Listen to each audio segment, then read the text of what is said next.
Stage पर जलवा furrows मुअज़्ज़ज़ शख्सियात,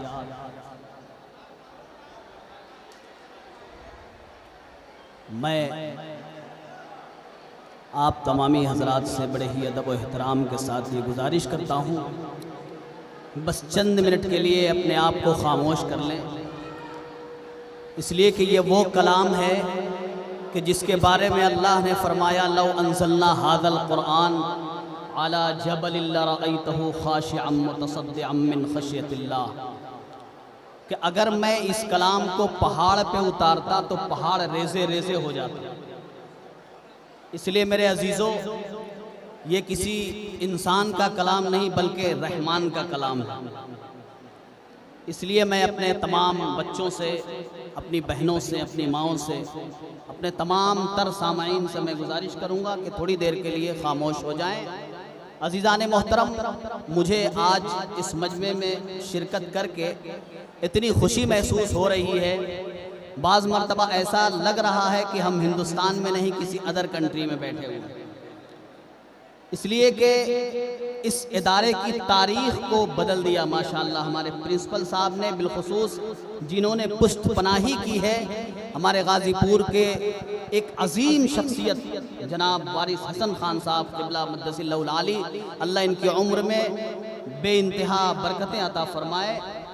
और मैं एक शेर, सिर्फ बहुत ज़्यादा वक्त नहीं है, सिर्फ यही कहना चाहूँगा कि हज़ारों साल नरगिस अपनी बेनूरी पे रोती है, हज़ारों साल नरगिस अपनी बेनूरी पे रोती है, बड़ी मुश्किल से होता है चमन में दीदवर पैदा। मेरे अजीज़ों,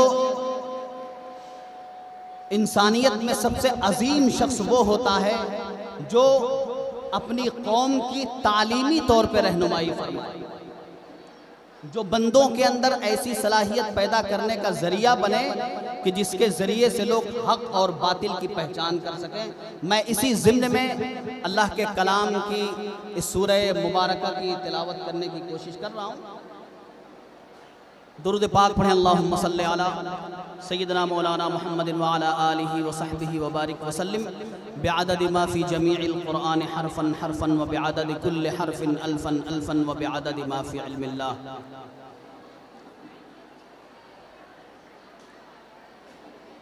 अऊज़ु बिल्लाहि मिनश शैतानिर रजीम।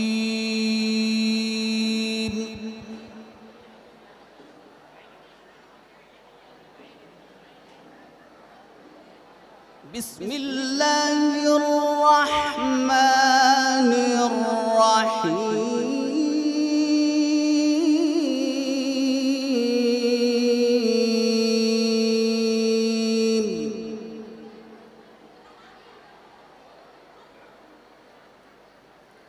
वल अस्र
वतवासौ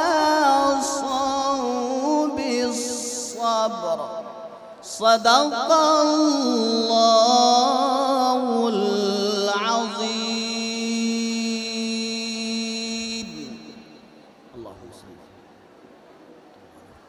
अज़ीज़ाने गिरामी, मुझे हुक्म हुआ था कि जिस आयत की आप तिलावत करें उसकी तफसीर भी साथ ही साथ बयान कर दी जाए, ताकि इस कलाम मुक़द्दस को सुनने के साथ साथ इसको अमली ज़िंदगी में उतारने के लिए इसके माने को और मतलब को, थोड़ी तफसीर को जानना बेहद ज़रूरी है।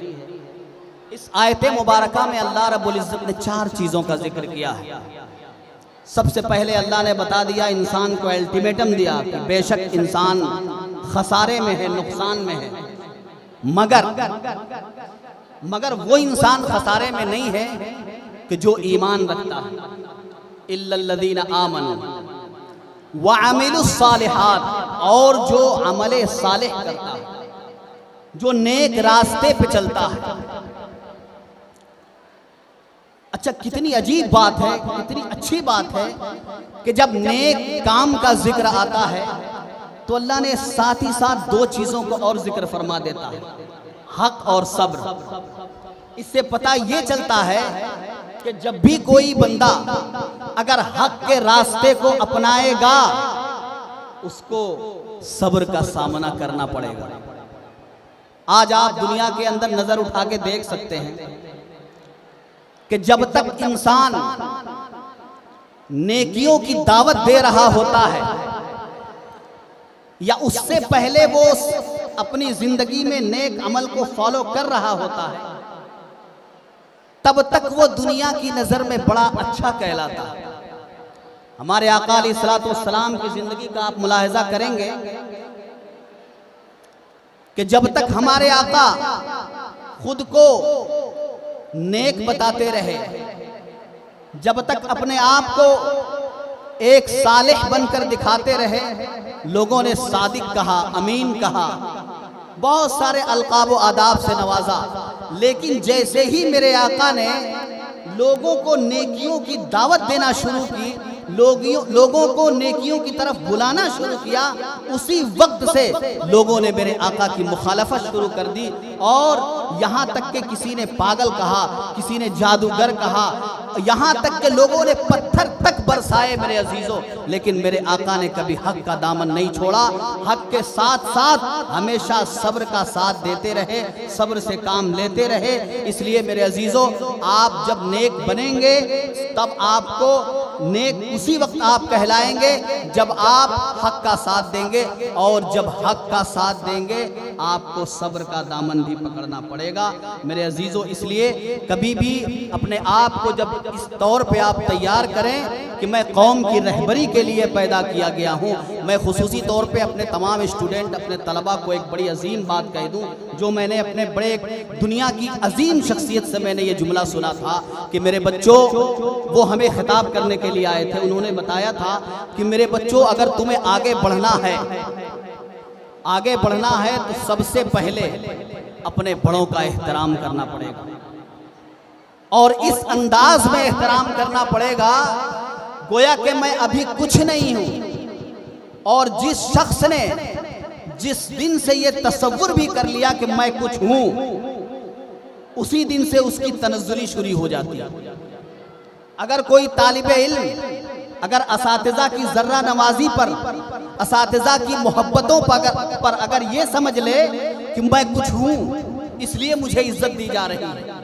अभी मैं स्टेज पे बैठा हूँ, यकीनन मेरा दिल घबरा रहा है, इसलिए नहीं कि ये स्टेज बड़ा है, नहीं, मेरे बुजुर्ग बैठे हुए हैं, ये ऐसे ऐसे लोग बैठे हुए हैं कि यकीनन जिनके नामों को तारीख में लिखा जाएगा इंशाअल्लाह।